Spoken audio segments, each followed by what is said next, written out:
Do you wish you could get virtual attendees to turn their cameras on? Is engagement the number one issue on your virtual meetings? Do you want your meeting to be the most engaging virtual meeting? Well, welcome to the Engaging Virtual Meetings podcast.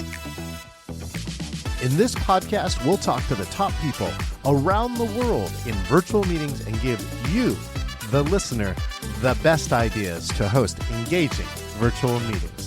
Make sure that you click subscribe so you can get the latest episode of the Engaging Virtual Meetings podcast. Now, let's welcome your host, the author of the #1 Amazon hot new release, Engaging Virtual Meetings, Chen.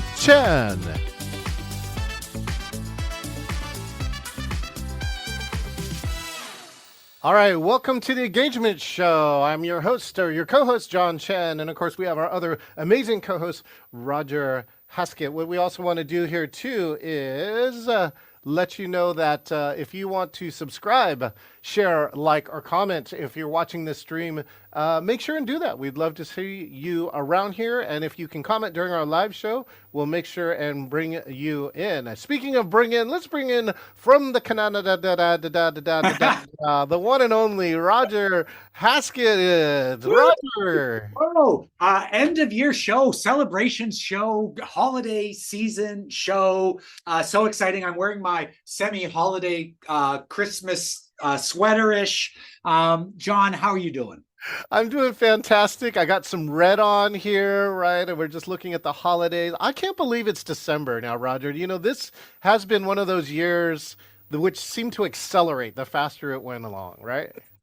It's absolutely true. Like, you know, as you get older, years are shorter anyway. But what happened between September and December 15th was like, I was like, oh, you know, December's coming up. And it was like, it's in December. We're in December. We're halfway through December. Yeah.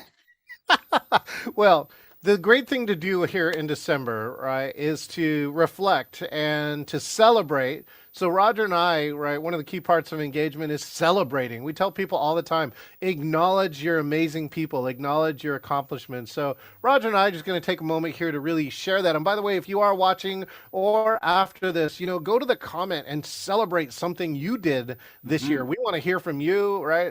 We want to find out what great successes you had. You know, along with celebration too comes gratitude. Roger, what does gratitude mean to you? Well, you know, so it's so funny. I talk about gratefuls on stage all the time in my talks because I find the search for gratefuls is where you build up your grateful power. And so in our family, we have, so I got this from going to a talk, you know, 10 years ago.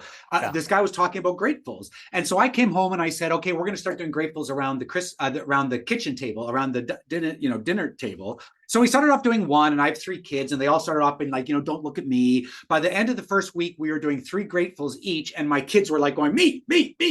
And the thing about gratefuls, it's not that you're able to just say what you're grateful for easily. That's great. That's wonderful. But the real power in gratefuls is when you don't feel grateful, when you feel like your day is really crappy, when you feel that your life is really, really in the hole. Those are the times where you reach for gratefuls. And that's where you build up your grateful muscle, when you start to go, I don't feel grateful for anything. And then you start to think, okay, I'm actually grateful I can move. You know, I'm grateful I can breathe. I'm grateful I have children. I'm grateful I have friends.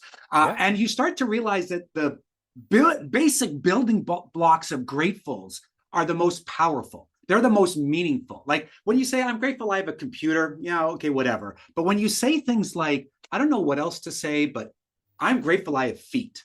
Like it's things like that you start to go, yeah, that's where the gratefuls really have power. So I'm grateful that I have the ability to communicate and connect with people around the world, right? So that's like the difference between I'm grateful for a computer. We're grateful what these things do for you in your life, right? And so I think that's really one of the keys. So let's start off. We're going to share probably 3 apiece here. The first one I'm really going to share about is that the Engaging Conference. I'm so grateful this year that our registration hit one of the highest numbers to date. 1,108 people registered. And I'm super excited, Roger, to talk that I'm working on this year's program, and for the first time, I'm ready to go hybrid. So I've identified a venue here in Seattle, Washington.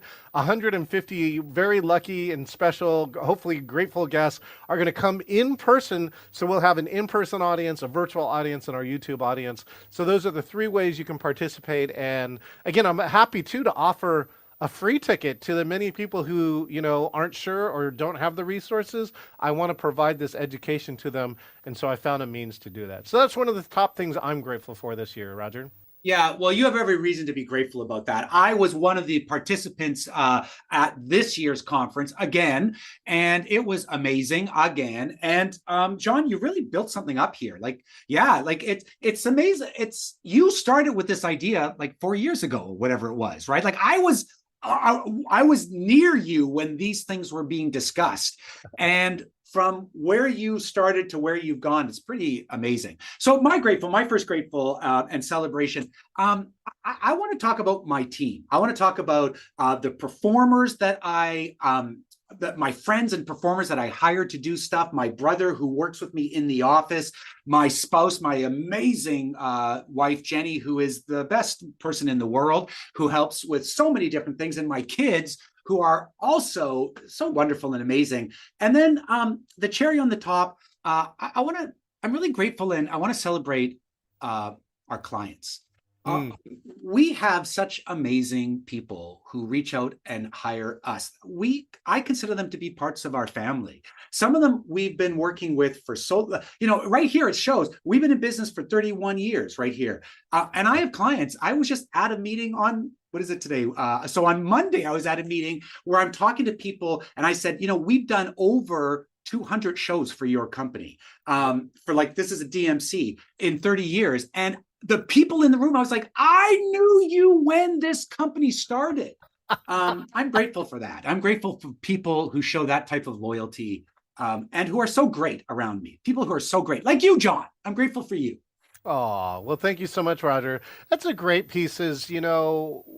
Business 101 turns out that you'll find the Pareto's rule everywhere, right? 20% of your clients give you 80% of the business. And then there's those other parts, which is it ends up being around the relationship. And that relationship is so important, whether it's on your side or their side. Sometimes maybe they forgot to book you for a date. You're available, you show up, right? There's other times when you give them grace. And so that's the true part. The relationship doesn't really get formed when everything goes right. I think your relationship really is determined when everything goes wrong, and then you figure out what kind of partners are you. Speaking of partners, too, what's also on my list, book number 17,000 went out.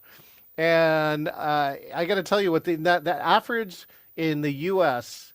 for an author is 300 if you account for all the books. And by the way, anytime you get to 10,000, a publisher like John Wiley & Sons, thank you for publishing 2 of my books, is that they like you. They'll talk to you again if you can sell 10,000. And of course. I actually did a webinar this year because I had 2 people ask me, we want to become authors. And the number one rule I'll give to you, Roger, is this: writing the book is 20%. Yeah. Selling the book is 80%, and this is 3 years, 2020. Yeah, this is 3 years of selling this book to sell 17,000. It is an accomplishment. So for those who are authors, all those think that you're going to be best-selling million hitters. There's actually less than 100 people who will hit 1 million or more books in a year. So, there's the rest of us authors, at least that that making a difference in that 17,000's life. That's I feel like the starfish story, right? Totally. Well, the other thing is, it's not just about the sales. Like, it's not just about the numbers, because you and I write books for different reasons than people who write books just to make money, right? Like, we write books because we want to share concepts with the world that we think are really powerful and important, that help events, help people, help teams. And so to me, out of those 17,000, and or in my book, I think I've sold about 1,000 in that range. I have a bunch sold through audiobook. It's like, the story is how many of those people are touched, right? Like, that's the real story that we don't really know. Like, how many people have read your book, my book, and gone, this has helped me figure out a thing in my life that has long been challenging me. Here's my book. I should put it up over here on the side. There we go. Oh, look, it's hanging around. Oh, go, there it is. Yeah, it's how many people that you've actually touched and that have benefited from what we have done. That's part of the stuff that gives me the power to get up in the morning and do things, right? I think you'll like this. So the Puget Sound Business Journal and other publications count their readership like 3 to 5 times because they actually did a survey and it says this particular paper is passed 3 to 5 times to other people. A book does that too. So that's really kind of a cool part. If you take 17,000 times 5, that's the number of people could be impacting. I also know that some of my books have already shown up on the secondary book list. So you can buy it used, right? Yeah. And so that means somebody else is going to get the impact for it. So for all you who are authors, right? Just 3 to 5. And not only that, it's every person who's read the book will likely spend some time talking to someone else about the parts in the book that they mattered most to them. So you think about the families that, I go downstairs and I go, I was just talking to this person and they just dropped this idea in my head. I can't believe it. So my family benefits from so we got to celebrate all the people that are getting touched in a good way by our books. This is actually a good realization too to go through because it's so easy to discount, Roger. 17,000. I'm nowhere near fill in the blank author, right? As opposed to what's now I got to do the math. What's 17 times 5? That's like 85 or something. 85,000 people impacted. And I know for a fact because my good friend Mitch Simon, who we've been good friends, he's been a speaker at my conference, actually mentioned my book in a LinkedIn video that he made. Yeah. Yeah. So I'll tell this quick story. When about 6 months ago, when I was having a very down day, I talked to 2 different people. I think I talked about this already. 2 different people within about 20 minutes of each other. And both of them said, Roger, the videos that you put out at the beginning of the pandemic, I can't tell you how meaningful those were for me. They helped me so much. And I was like, what? Like out of the blue, is this person I never expected to say that. And I was like, oh my God, that touched me so much. And then 20 minutes later, this person, another totally different person, random, totally different culture, world that I know them from. And they were like, oh, I just want to let you know those videos you made really made a difference in my life. And so you go, how many times are the things that you do? So we just put out a meme this Monday, and it was like, for every moment that you are doubting yourself, there's another person admiring your strength. Oh. Right? Which we never so all we feel is the doubt. We rarely feel the admiration of strength, but that's out there in the world waiting for us to sense. Oh, so is that one of your grateful parts, or do you have something else you want to share before I share my last one? I'm grateful that since we've gone back to live, we're able to do our most meaningful give back, which is our mud pie kitchens, where we make mud pie kitchens or buddy benches, and we give them to underserviced daycares or preschools or elementary schools. And I'm just really proud that we're back on that cycle of donating these amazing things that work for the kids that kids play with. We're back to donating them. And so we figured out that over the course of this last year alone, we've had well over 8,000 children experience our mud pie kitchen or buddy benches, over and over on their playground. So 8,000 experiences for kids that help elevate them and help educate them. That's I'm pretty proud about that. That's something to celebrate. You should be proud of that, right? Because now it's about the kids, right? They're talking about out of all the beings to make an impact here on this planet, the kids is really one, and underserviced or underserved kids is really the part. Oh, look at this picture. Hold on, I'm going to bring this picture up here. Yeah, tell us a little more about this picture. So this is a family. So we often get asked, do these work for kids? And we're always like, not only do they work for kids, kids won't leave. We had 12 families making these, each one making a different mud pie kitchen. And we were like, okay, the event's over, time for you guys to go. And they're like, no, we're just going to keep staying here. We want to keep decorating. We want to keep designing. So they're just so much fun. They're just so much, and they're so meaningful. Anyway, that's some of our mud pie kitchens. That's a beautiful, beautiful photographs with that. So yeah, back to the kids. That leads me to my last piece to be really grateful for this year is that I have found out when my oldest son called me that I'm going to be a grandfather, right? And the amazing part, I'm the last of five kids, and I will be the first grandfather out of all five of them. So, I love to. The funny part, Roger, I just shared is like we put out social media all the time, hoping that it touches somebody, and a lot of times we don't get anything from it. You're like a 3, 4 likes. I put this thing on social media that I've become a grandfather, and like 490 people, right, hit me up and said congratulations. So I think it's one is that it's these personal moments that are the most important that are successes, right? It's not necessarily our business success that will determine who we are at the end of our life. It's what success are we having in our family? And so I got a chance to see my son and his amazing wife, and they updated us on how they're doing. And so far, everything is smooth sailing. So they're about 3 to 4 months into it. So watch my social media. You're hopefully going to see a kid around May or June.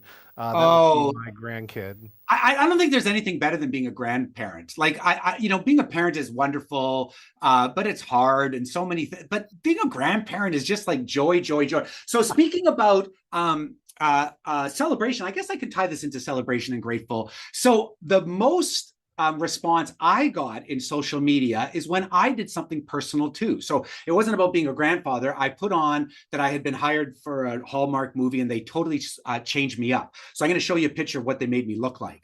But I put this on, I put like, here I am before and here I am after. And I had, just like you, I had an explosion of social media, which just gives you an idea.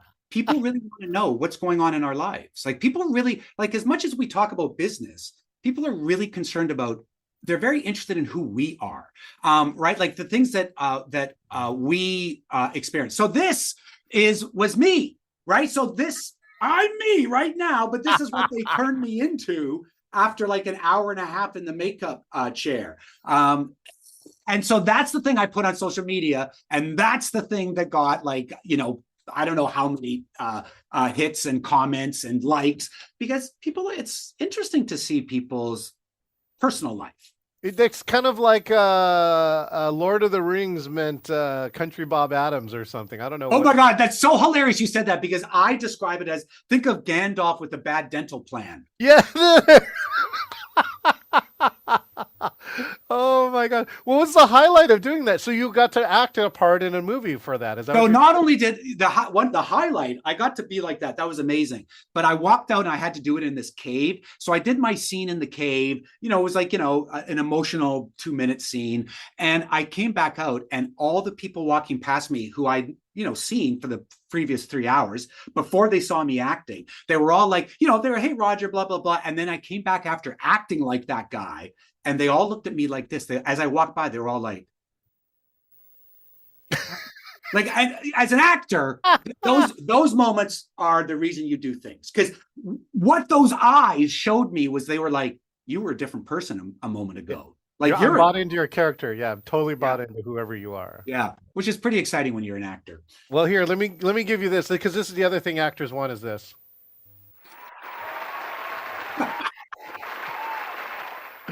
We live for the applause. 100%. Wait a second, I'll add my own. Oh, there we go. I'll add some of my own. I often get this sort of applause. What? Well, here, I can give you this kind of applause. Ready? Nice. I'm going to give myself this one. That's right. Ladies and gentlemen, the Best Actor Award. It's Roger Haskett. For Gandalf with the bad dental plan. Come on up. Oh, man. Well, Roger, we have so much to celebrate for this year. What's a wish that you have for 2024? I wish that I wish that we're busy enough that all the people that rely on me, all the artists that like to get paid for doing what they're put on this world, on this earth to do. My wish is that we're busy enough that all those people are making really good amounts of money. It's been a hard 4 years for artists. So, Yeah. I have the same wish, except mine are our producers and virtual MCs or hybrid MCs. And let me just tell you, though, there's still plenty of work to be done. Despite all these successes, there's still plenty of bad virtual, bad hybrid, and bad engagement. So we want to change that around there. So if you want to celebrate with us, you want to become one of our top 100 clients, make sure and click the link to meet Roger or myself anywhere that we're at. Roger, do you have any final closing words for our amazing audience today? Adios 2023. Welcome 2024. There we go. Happy holidays. Welcome to the return to a world almost normal and maybe even slightly better in all the different crazy ways. Roger, thank you so much for being here with me on the Engagement Show all year long. We hope that you've been enjoying these episodes. See you, John. Cheers, everyone. Thank you. John Chen here for the Engagement Show. We'll see you with our first show in 2024 next year. This is John Chen, the author of the Amazon #1 hot new release, Engaging Virtual Meetings. I personally want to say thank you for listening to the Engaging Virtual Meetings podcast. It is my passion to help you eliminate bad virtual meetings. Make sure that you click subscribe so that you can get the latest episode of the Engaging Virtual Meetings podcast with all of the latest ideas. Hey, I want to meet you. If you want to talk about a virtual meeting challenge, or if you want to be the next guest on the Engaging Virtual Meetings podcast, just go to engagingvirtualmeetings.com/meet. That's engagingvirtualmeetings.com/meet, MEET, and find your best time to meet up. Thank you, and I look forward to engaging with you online.